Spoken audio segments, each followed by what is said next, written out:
here, and he in fact is now the favourite. Pit Crew, he's had 3 starts, he's undefeated, hasn't raced since winning here on the 13th of July, $4.60 into $3.90, so he comes into this race with a bit of fitness on his side, whereas Villanova and Diamond Oasis, the closest to him in the betting, along with Drago, who's the next pick, are all first up. So looks like the punters are pinning their faith in one that's had a bit of recent racing, even though he has had a little bit of a gap between runs, but nevertheless had a campaign that culminated on the 13th of July. So not too long since he raced. Villanova now coming into $3.90 again, so they're joint favourites at the moment. Villanova just firming as I speak. So Pit Crew $4.60 to $3.90, Villanova $2.80 to $4, and then back into $3.90. So runners will be moving in just a moment for the running of this very interesting race on paper, the up-and-coming stakes. Drago is 7 into $6.50, then back to 7. Pit Crew now firming to outright favouritism again at $3.80, so there's not a lot between them. And Diamond Oasis has had good support, $5.50 into $4.80. Must admit, I thought he looked like he might need the run, but he is a deep girth horse, and he does look like he's a bit roly-poly normally, but he is carrying a bit of condition. But there's been good support for him, $5.50 into $4.80, $6.10 on the tote currently. Pit Crew, the tote favourite at, or the second favourite on the tote at $3.50. Villanova is the tote favourite at $3.30. Now they're coming up to take their spots. Pit Crew moving in. Eastern Dragon has gone up into the stalls. Dowdston Charlie and Villanova are in there. So Diamond Oasis is away, so is Fwerza.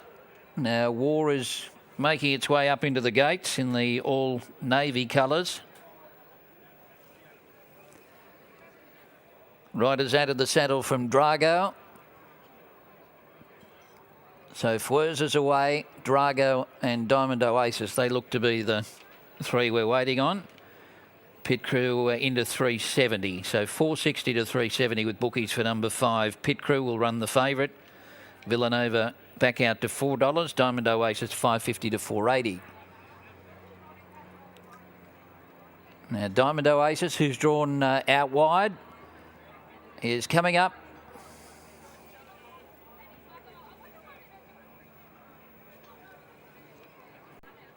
Starters about to release them. There they go, off and racing. And Fwerza jumped out very fast. Drago didn't show a great deal of early speed, went straight back, and Pit Crew's right out the back here early on. He's near enough to last, Pit Crew.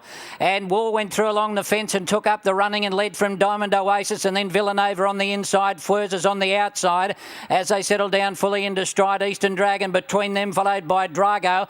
Now Pit Crew's very awkwardly placed along the inside. He's cast back there about second last, and Dowdston Charlie at the rear. 800 out, War the leader, led by a length on Diamond Oasis, and then Fwerza on the outside of Villanova, and Eastern Dragon is splitting them, followed by Drago. Pit Crew back on the fence second last, and Dowdston Charlie being hard ridden at the tail of the field.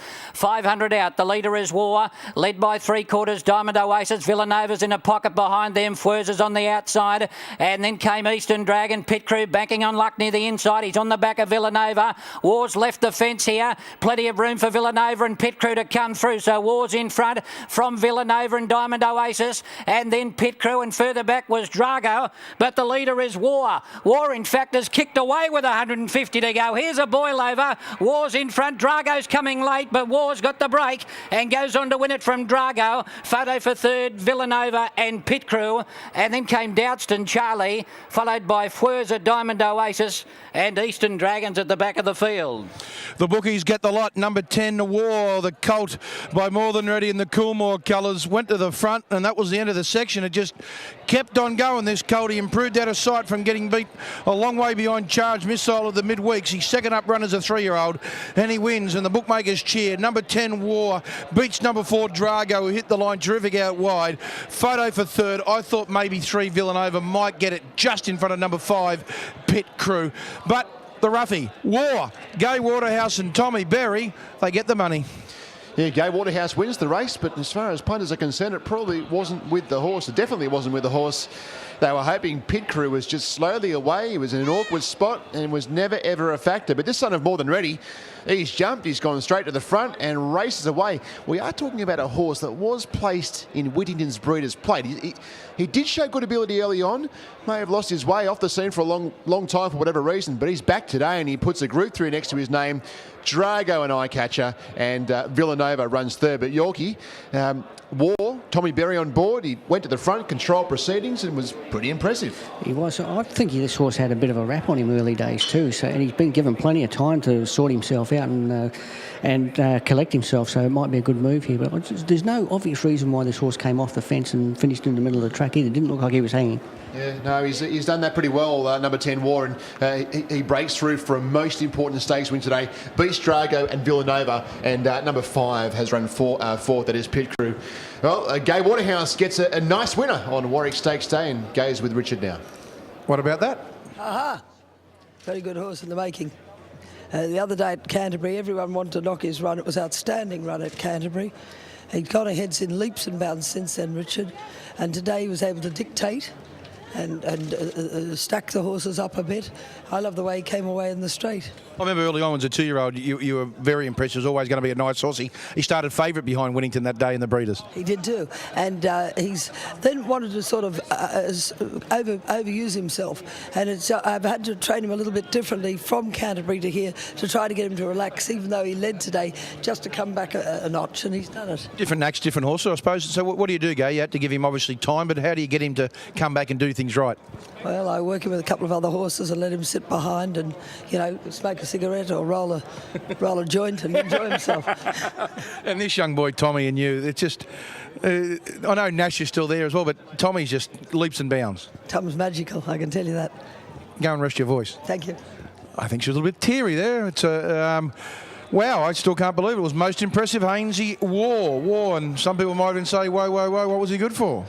Well, he's good enough to win a Group 3 up-and-coming stakes. The Coolmore team sponsored the previous, and they are major owners in this horse. So it's been a good day all round for the Coolmore crew. 14.90 and 3.30 for War.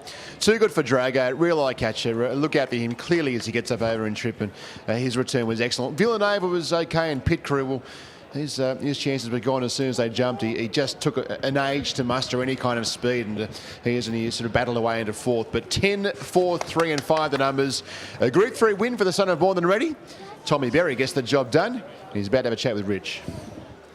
Now listen, you're on this a few weeks ago in the midweeks. What was the difference today? It just shows how good a trainer Gai is. She can turn these horses around really quick. I wasn't happy with him at all the other day. His manners weren't very well. He went very keen, hung a bit.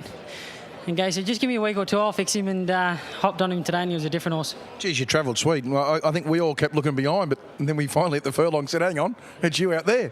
Yeah, I wasn't looking behind. I was travelling really well, and, Nash and I have always had a big opinion of these horses, and so has Gai, and we're just hoping the penny will drop. We didn't know if it would this preparation, but he's a very, very nice horse in the making. He seems to have a good, pretty much a good high-speed cruising speed. He does. He's not one you can fight. He's still pulled a little bit today, so he's still got a little bit more to learn. But, the turnaround on him in a week and a half or 2 weeks is unbelievable. So he's got a long way to go. Just quickly, Tom, sweet idea. She bled from both nostrils. Courageous. It was. Unfortunately, there was a little bit more pace than I thought, and I was 4 wide, so I had to keep pressing forward. But I was surprised I didn't pull away from Jimbo, at the 100 metres, but now I know why. But, it just shows how tough she is and why she ran third in the Golden Slipper and won the Silver Slipper and everything like that. But she'll come back better than ever. Well done. Thank you.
55, She can turn it around quick, can't she? I